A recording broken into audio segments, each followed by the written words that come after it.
Hello everybody. I have got a journal that I'm working on. It is nowhere near finished. Got a lot to do yet, but I wanted to show you a new technique.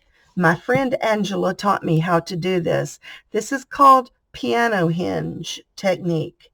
And if you want to learn to do that, I do not have a tutorial yet on it, but I'm sure you can find them on YouTube.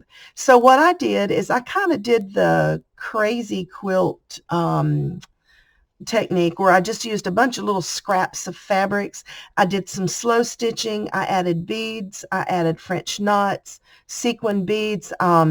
This word vintage is just the free motion writing on my sewing machine. Added some beads, some more slow stitching. Let's see, on the back I have got beads. I added some embroidery with beads. Just fun stuff. But I love this look right here. I love the way the hinges look. And it's just made with skewers. And let me show you how it looks when you open it up.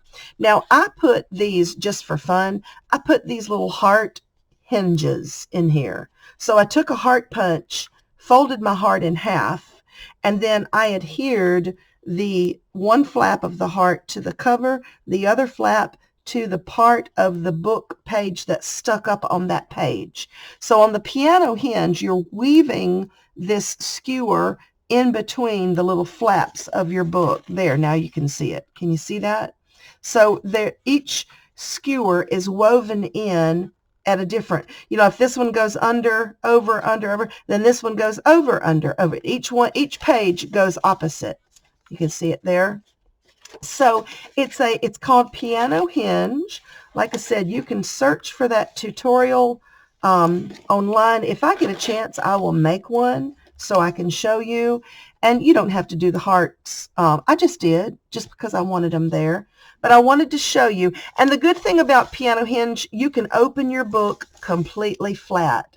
And see, I haven't decorated my pages or anything yet, but you can open it completely flat. And because this page was a little too wide, well, actually, most all of them I did this. Instead of cutting off that extra piece, I just folded it in, and I'll glue or stitch these two ends, and they'll have a tuck spot. So that's all there is to that. So anyway, guys, that is the piano hinge technique. I hope you enjoyed it. Give it a try. Thanks for watching. Bye-bye.